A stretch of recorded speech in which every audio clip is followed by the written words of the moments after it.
کیا آپ نے کبھی سوچا ہے کہ اسلام سے پہلے انسان کیا مانتا تھا؟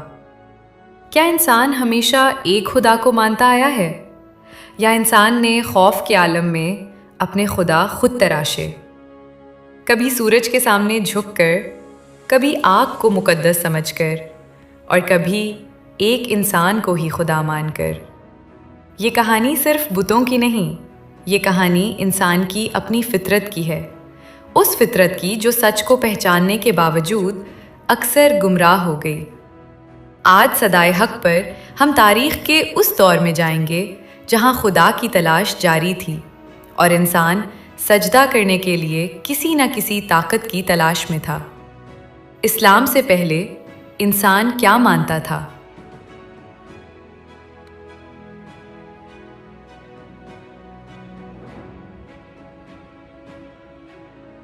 انسان نے سب سے پہلے خدا کو نہیں ڈھونڈا، اس نے سب سے پہلے اپنے خوف کو محسوس کیا جب وہ رات کے اندھیرے میں اکیلا کھڑا تھا اور آسمان سے بجلی گرتی تھی، جب زمین ہلتی تھی اور وہ کچھ نہیں کر سکتا تھا۔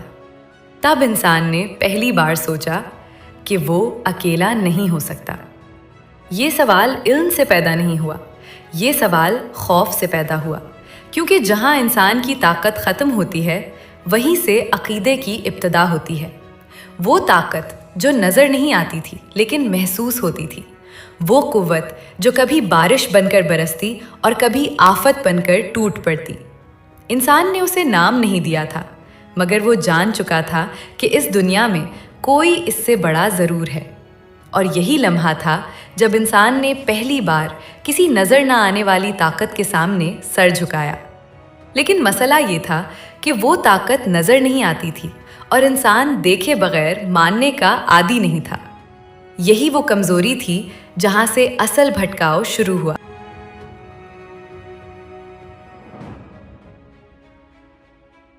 جب انسان نے ان طاقتوں کو محسوس کیا جنہیں وہ قابو نہیں کر سکتا تھا، تو اس نے ان طاقتوں کو سمجھنے کی کوشش کی۔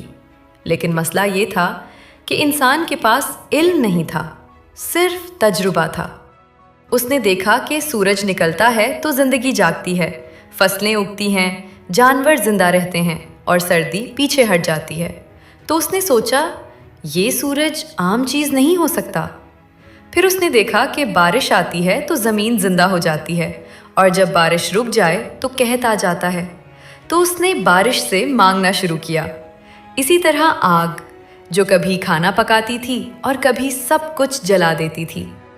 انسان کے لیے یہ سب قدرتی مظاہر نہیں تھے، یہ سب طاقتیں تھیں، طاقتیں جن سے وہ ڈرتا تھا اور جن سے وہ فائدہ بھی اٹھاتا تھا۔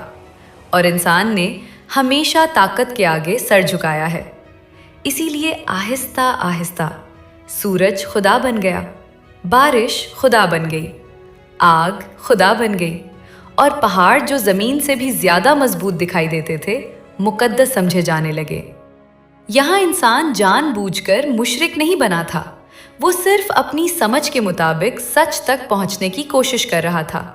لیکن وہ یہ نہیں جانتا تھا کہ طاقت خدا نہیں ہوتی، طاقت صرف خدا کی نشانی ہوتی ہے، اور یہی فرق انسان اس وقت سمجھ نہیں پایا۔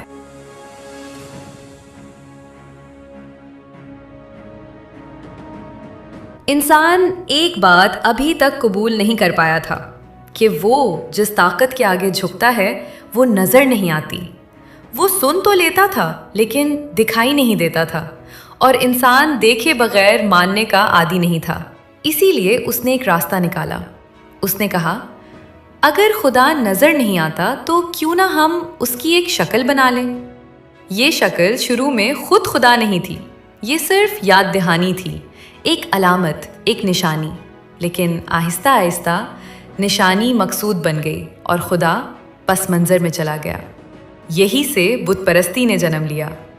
پتھر جو کبھی عام تھے مقدس بننے لگے، لکڑی جو جلانے کے کام آتی تھی عبادت کے قابل سمجھی جانے لگی۔ ہر قوم نے اپنی سمجھ کے مطابق اپنا خدا تراشا۔ کسی نے طاقت کو شکل دی، کسی نے خوف کو، اور کسی نے اپنی خواہشات کو۔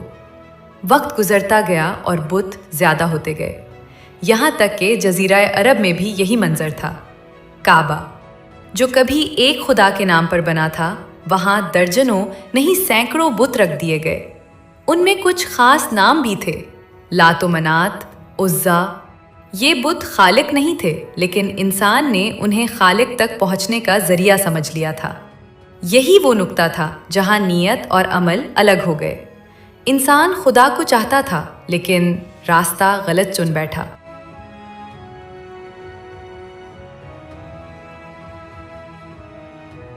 وقت گزرتا گیا اور انسان نے صرف قدرتی طاقتوں کو ہی نہیں بلکہ اپنے جیسے انسانوں کو بھی خدا ماننا شروع کر دیا۔ کیوں؟ کیونکہ اب طاقت نظر آنے لگی تھی۔ بادشاہ حکم دیتا تھا اور حکم مانا جاتا تھا۔ وہ زندہ رکھ سکتا تھا اور قتل بھی کر سکتا تھا۔ وہ قانون بناتا تھا اور قانون توڑ بھی سکتا تھا۔ تو انسان نے سوچا، جو کچھ بھی میرے اختیار سے باہر ہے وہی خدا ہے، اور اسی سوچ نے بادشاہوں کو خدا بنا دیا۔ قدیم مصر میں ایک شخص کھڑا ہوا اور اس نے اعلان کیا، میں فرعون، میں تمہارا سب سے بڑا رب ہوں۔ یہ صرف ایک جملہ نہیں تھا، یہ طاقت کا اعلان تھا، کیونکہ اس کے پاس لشکر تھا، خزانے تھے اور لوگوں کی قسمت اس کے ہاتھ میں تھی۔ اسی طرح قدیم روم اور فارس میں بادشاہ خدا کا نمائندہ نہیں بلکہ خود خدا کہلانے لگے۔ لوگ ان کے سامنے جھکتے تھے، سجدہ کرتے تھے اور ان کے نام پر قربانیاں دیتے تھے۔ یہ عبادت خوف سے پیدا ہوئی تھی، اور خوف ہمیشہ طاقت کے آگے جھک جاتا ہے۔ یہاں انسان یہ بھول گیا تھا کہ طاقت خدا کی صفت ہو سکتی ہے، خدا خود نہیں۔ لیکن جب طاقت کے ساتھ غرور آ جائے تو انسان اپنی حد بھول جاتا ہے، اور یہی وہ مرحلہ تھا جہاں شرک اپنی سب سے خطرناک شکل میں سامنے آیا، کیونکہ اب خدا پتھر نہیں تھا، خدا انسان تھا۔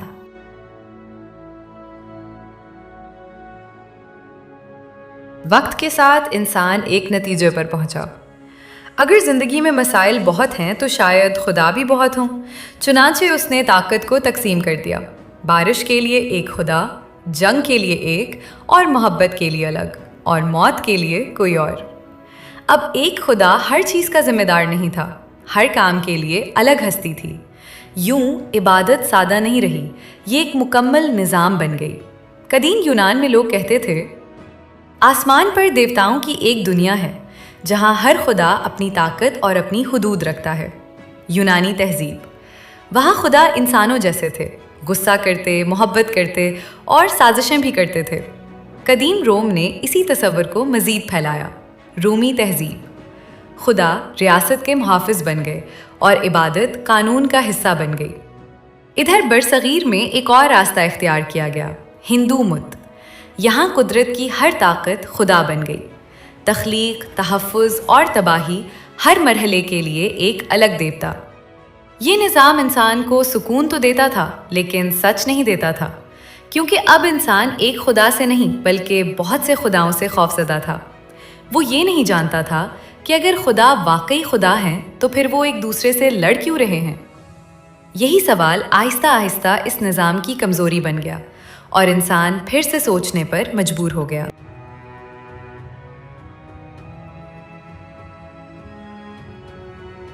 جب انسان بہت سے خداؤں میں الجھ گیا، جب عبادت خوف بن گئی اور خدا طاقت کی علامت، تب تاریخ میں ایک اور آواز ابھری۔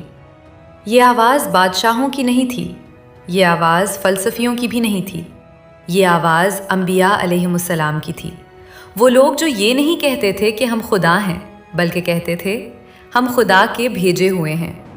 انہوں نے آ کر ایک بات دہرائی، خدا ایک ہے، وہ سورج نہیں، وہ آگ نہیں، وہ انسان نہیں، وہ سب کا خالق ہے۔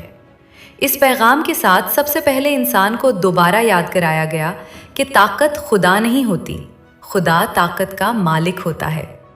حضرت نوح علیہ السلام نے اپنی قوم سے کہا، ان بتوں کو چھوڑ دو جو نہ سنتے ہیں نہ فائدہ دے سکتے ہیں۔ حضرت ابراہیم علیہ السلام نے ستاروں، چاند اور سورج کو دیکھ کر کہا، میں انہیں خدا نہیں مان سکتا جو ڈوب جاتے ہیں۔ انہوں نے بت توڑے اور انسان کو بتایا، جو خود ٹوٹ سکتا ہے وہ خدا نہیں ہو سکتا۔ حضرت موسیٰ علیہ السلام نے ایک خدا کا پیغام اس طاقت کے سامنے رکھا جو خود کو خدا کہتا تھا، اور دنیا نے دیکھا کہ لاٹھی تخت سے زیادہ طاقتور ہو گئی۔ یہ پیغام ہر دور میں آیا، ہر قوم میں آیا، لیکن مسئلہ یہ تھا کہ انسان سچ کو سنتا تھا مگر اپنی عادتیں نہیں چھوڑتا تھا۔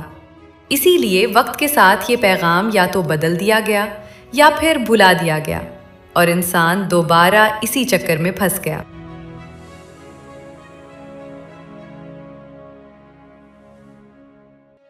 انبیاء کا پیغام بار بار آیا، لیکن ہر بار یا تو بدل دیا گیا یا وقت کے ساتھ دھندلا پڑ گیا۔ انسان پھر وہیں لوٹ آیا جہاں خدا طاقت تھا اور عبادت خوف۔ ایسے میں جزیرہ عرب کے اندھیروں سے ایک آخری آواز اٹھی، ایک ایسی آواز جس نے کسی قوم کو نہیں، پوری انسانیت کو مخاطب کیا۔ حضرت محمد مصطفیٰ صلی اللہ علیہ وآلہ وسلم۔ اس آواز نے کہا، خدا ایک ہے، نہ اس کی کوئی شکل ہے نہ شریک۔ وہ پیدا نہیں ہوا اور نہ اسے کسی نے پیدا کیا۔ وہ نہ سورج ہے، نہ آگ، نہ انسان، نہ بادشاہ۔ وہ سب کا خالق ہے۔ اسلام نے انسان کو یہ نہیں بتایا کہ خدا نیا ہے۔ اسلام نے بتایا کہ خدا ہمیشہ سے وہی تھا، بدلہ صرف انسان تھا۔ اسلام نے بت توڑے لیکن دلوں سے بادشاہوں کی خدائی ختم کی، لیکن تلوار سے نہیں، عقیدے سے، اور انسان کو ایک بار پھر یاد دلایا کہ سجدہ صرف اسی کے لیے ہے جو سب کو پیدا کرنے والا ہے۔ یہی وجہ ہے کہ اسلام کسی قوم کا مذہب نہیں، یہ انسان کی فطرت کی واپسی ہے۔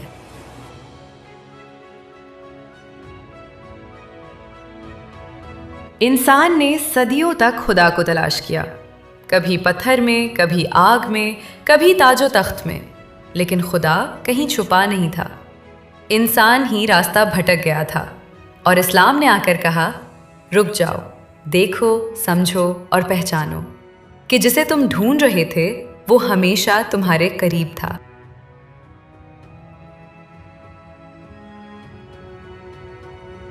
اگر آپ کو یہ سفر سوچنے پر مجبور کر گیا ہے، اگر آپ نے خدا کی تلاش کی اس انسانی کہانی میں خود کو کہیں نہ کہیں پایا ہے، تو آپ اکیلے نہیں ہیں۔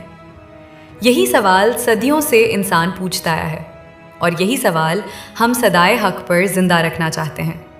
یہ چینل صرف تاریخ سنانے کے لیے نہیں، یہ چینل سوچ جگانے کے لیے ہے۔ اگر آپ چاہتے ہیں کہ تاریخ صرف پڑھی نہ جائے بلکہ سمجھی جائے، تو صدائے حق کو سبسکرائب کریں اور اس سفر کا حصہ بنیں، کیونکہ یہ کہانی یہیں ختم نہیں ہوتی۔ اگلی ویڈیو میں ہم ایک اور سوال اٹھائیں گے۔ اگر خدا ایک تھا تو پھر مذاہب میں اتنا اختلاف کیسے پیدا ہوا؟ سچ کہاں بدلا اور انسان کہاں بھٹکا؟